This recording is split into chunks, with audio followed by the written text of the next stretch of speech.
And then 9/11 came along. Mm, And yeah. 9/11 was kind of a wake-up call for me because I realized if I was ever going to actually become a published author of fiction, I had to make it happen. It wasn't just Yeah. going to happen out of the blue. I had to take the steps and make it happen, and that was the beginning. So, Yeah. I think we all have some sort of event like that that's a catalyst in our life that makes us go, I got to do this, or I'm running yeah, out of time, or I feel the same way. Um, yeah. and I know you write, I know the genres you write. You write in urban fantasy and romantic suspense and cozies. But how did you decide on those genres, or did it find you?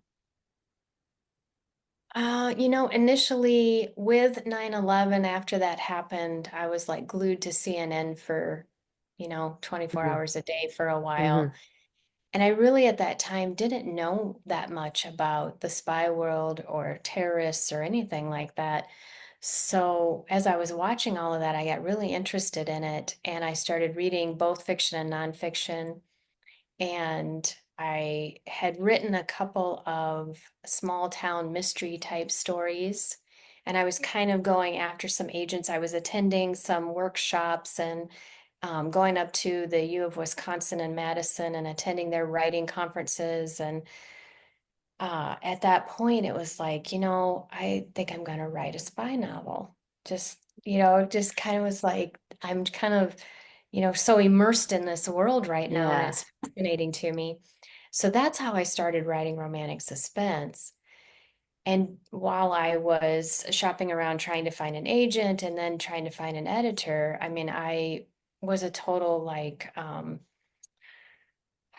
I love paranormal stuff. So I Hmm. love Buffy the Vampire Slayer and I loved the first Charmed, the original Charmed, and I watched all that kind of stuff all the time.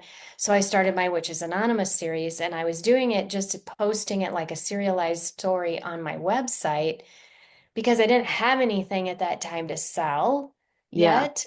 And I was trying to still, I knew I needed to get a newsletter started and I needed to started, getting some people interested in my writing.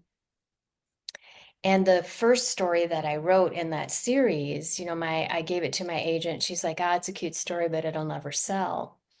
And then we ended up selling Operation Sheba, which was my first romantic suspense.